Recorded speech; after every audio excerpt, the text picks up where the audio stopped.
A lot of the information on the bag is targeted more to a marketing perspective than it is to the nutrients and the actual health benefits for the animal. It's something we get frustrated with a lot of time, at least in the industry, is how many games are played with the ingredient label and the guaranteed analysis.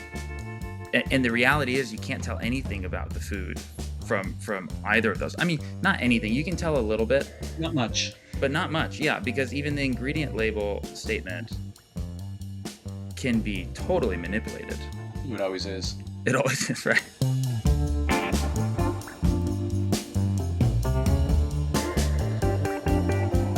Hey, thanks for joining us. I'm Jonathan, one of the founders of The Farmer's Dog, and here today to talk to us about pet food, animal health, is none other than Dr. Jim Berry, the president of WSAVA, the World Small Animal Veterinary Association. Jim, thanks for being here. Good to see you. Thanks for the invite, Jonathan.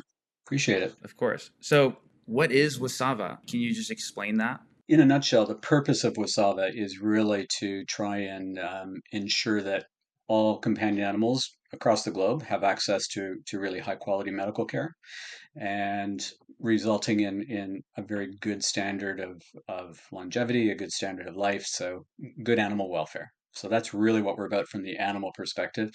And the other side of the associations that we advocate for veterinarians and veterinary practice across the globe.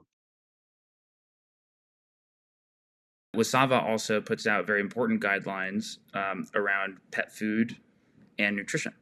Can you talk to us about what the WSAVA guidelines are? So the idea was to produce a guideline that was targeted at the public, but also useful for veterinary team members to put together a series of questions, a series of baselines, so that you could look at any pet food on the market or any company on the market and just have some ground rules for, is this a company that potentially has some good products, or is this a company that maybe I think I want to take a pass on and look at something else?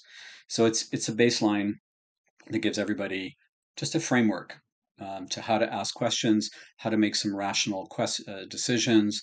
You can do this by phoning up the company. You can do this by talking to your veterinarian. You can do it by going online, and you can weed through a lot of stuff online with some of these guideline questions. One of the first questions that the guidelines ask is who formulates the food? Right. Does the company employ a nutritionist? Does WSAVA take a stance on what the best answer is of that? What you really want to ensure is that the person who formulated this diet to begin with has some kind of advanced knowledge in formulation of diets, because it's not just about flipping things together in the kitchen, right? There's all the nutrients, the quality of the nutrients going in, there's the processing, how it affects nutrients, the food safety aspect of it, because if you're feeding commercial diets, food safety is important. Longevity of the product once it's packaged, testing of the packaged food 6 months after, that type of stuff. So that's where it's important to have people with advanced knowledge, and so that can certainly be a dietary formulator who's trained in that. It can be, for instance, a PhD in nutrition, could be a diplomat of the the American or the European College of Veterinary Nutritionists. But those are all people with advanced knowledge, advanced degrees in formulation of diets, in the effects of diets on health and disease state. Can you talk to me about the importance of nutritionists actually being involved in the company? Okay. What is the importance of that? I mean, do they need to be employed? Is there a good way to do consulting? Or there's absolutely nothing the matter with hiring somebody as a consultant, but consultants by nature are brought in for a specific part of a project, or maybe, for instance, as you mentioned, maybe the formulation of the food. And then once that's formulated and they're at the manufacturing stage, that consultant is no longer employed by that company because they've done their consultation, they're gone. And so then in the manufacturing process, who's looking after that? If there's nobody with a nutrition background in the production line, who's looking after, as you said, if ingredients change, quality of the ingredients changes, we don't know what's happening. who's looking after food safety, who's looking after interactions. So if you have somebody who is employed as a nutritionist, full-time employed by that company, they're there for all stages of manufacturing. They're there when product changes. They're there if they realize there's a manufacturing issue or a complication, they need to go back and retool and reformulate. So that's the advantage of having somebody full-time. It's really not that one is better or worse. It just, again, it's kind of like, who's manufacturing the food. So this comes down to another level of that. Within the manufacturing plant, who's responsible? For most people, they look on the back of a pet food bag and they see the guaranteed analysis, so to speak. And I think a lot of people don't realize that that analysis generally doesn't paint the whole picture or the whole story. If all they've done is look at the nutrients coming in, the ingredients coming in, and tested the nutrients before processing, I have no idea what those nutrients are at the end of processing because of interactions, because of the processing effects, the heat extrusion, et cetera, et cetera. Um, and I also don't know the digestibility or the bioavailability of the proteins, fats, carbohydrates at the end. So from my perspective, I kind of want to know both. And there's a chemical analysis of the finished good product as well. Usually, there should be. There should be. Yeah, and I think one of the issues is that you can't tell just looking at the bag. No, no, and that's one of the problems with from my perspective with pet food, and it's not just. I mean, we're both in North America, but it's not just a North American problem. It's a problem everywhere. A lot of the information on the bag is targeted more to a marketing perspective than it is to the nutrients and the actual health benefits for the animal. Yeah, it's something we get frustrated with a lot of time, at least in the industry, is how many games are played with the ingredient label and the guaranteed analysis. Yeah. And the reality is you can't tell anything about the food No. from either of those. I mean, Yeah. not anything. You can tell a little bit, Not much. but not much. Yeah, because Yeah, even the ingredient label statement can be totally manipulated. it always is. It always is, right? Yeah. Uh, and and sometimes depending on the facilities, you can end up with things in the food that aren't on the ingredient label as well. Yes. One of the other things WSAVA points to is asking about the manufacturing of the food. Hmm. So for the farmer's dog, one of the things we do is we work with the human food manufacturers. So Right. you're working with the FDA, they're working with the USDA. How do you think about the WSAVA guideline for manufacturing? Like what should somebody be considering? The guideline is really about transparency and openness in terms of the dialogue with the company. They should be able to tell you very easily who does the manufacturing. So are they manufacturing their own product or is it done by another company? So it's done by another company, that's fine. I would like to know how much input they have into the manufacturing process. And Or control over the ingredients? yeah, so if I just give them the formula and the manufacturing company has complete control over the ingredients coming in and the source of the ingredients and the quality of the ingredients, and as the person who manufacture or the person who formulated, I don't have any input there. That would be a bit of concern for me as a manufacturer. So much of the pet food industry is built around marketing around, you know, my recipe is better than that recipe, and oh, you should try this recipe. And a lot of people miss the quality of production that Sure. one could argue is more important. Certainly, if you have if you have poor quality production, that no nutrition profile is going to be a great thing to feed there. You're right. It's a balance. You've got to have great formulations to begin with. You've got to have testing for safety for all the interactions in the manufacturing process. You've got to make sure that the way that food is packaged at the end makes sense as well from the point of view of longevity of that food, quality, keeping it safe so there's no bacterial and fungal contamination. So that's all part of it. Absolutely.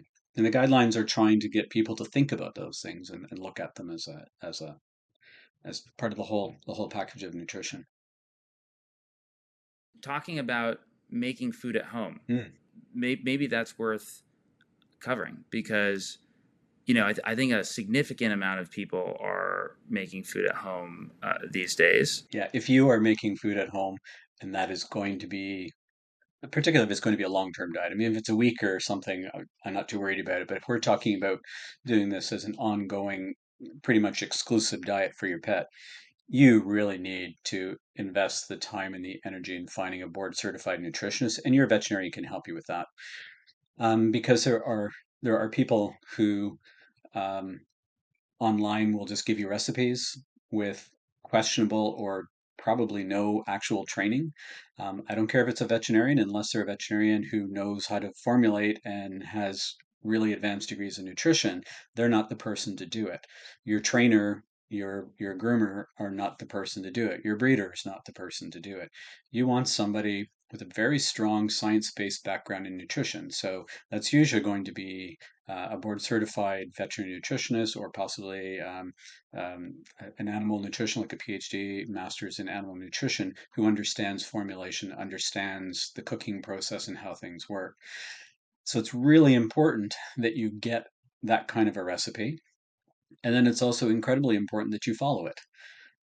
Because if you cook like I do, I don't measure anything. I throw stuff in until it looks right and tastes right. But if you're doing this as a complete balanced meal, that's not the approach. You need to actually measure things out and use the ingredients that are listed. And that goes down to the type of oil that's listed, the cut of meat that's listed, et cetera, et cetera. So it takes a lot of time, it takes a lot of work to make appropriate, balanced nutrition in the kitchen and do it time after time after time. And why is that important? Like, what happens if somebody is feeding a homemade diet that doesn't have all the right nutrition? You can have all kinds of metabolic problems with that: bone problems, kidney, liver, you name it. Obesity is a big issue with homemade diets, I find, because they tend to make them highly palatable, especially if Mm-hmm. you're doing it yourself. You throw in all the stuff you want. So it's high in fat, high in carbohydrates. So I found that obesity becomes more of an issue on homemade diets unless they've been formulated appropriately. One of the last questions WSAVA coaches to ask is about publishing research. So I think there's probably a couple sections to it. I think every company should be doing research on their own food in terms of, and we've already talked about this a bit, the nutrient analysis, making sure that it is appropriate for the animals that it's being fed or produced for, making sure it's safe. You want to look at safety standards and production standards. So that is part of research. But you're researching your own food. That I would hope would be a minimum. Now that's not likely going to be peer reviewed in journals, because that's not what those are for. But that's still research. When we're looking, the type of research I think you're talking about more would be if foods make specific claims. So let's say they are claiming that they are increasing of dogs' longevity by 20%. They better be able to produce data in the peer-reviewed scientific literature that backs those claims up, because any claim that is made from a medical perspective, for instance, should have science behind it. If it doesn't have good peer-reviewed science behind it, then it's an anecdote. And there's nothing the matter with anecdotes, but personally, I don't want to base my pet's health on anecdotes. I want science. And from your perspective, Farmer's Dog follows the guidelines of WSAVA? From what I've seen, I've seen that too. I've scoped you out. I've looked at the company, clearly. Yeah, I would think so. I would think so. What's the most frustrating thing you see in regards to pet food advertising? The one thing that irks me the most, and it's a bias because I deal with pain management. So by definition, most of my patients are geriatric and overweight, and sometimes the lameness is directly related to being overweight. The thing that irks me the most is that, at least in North America, the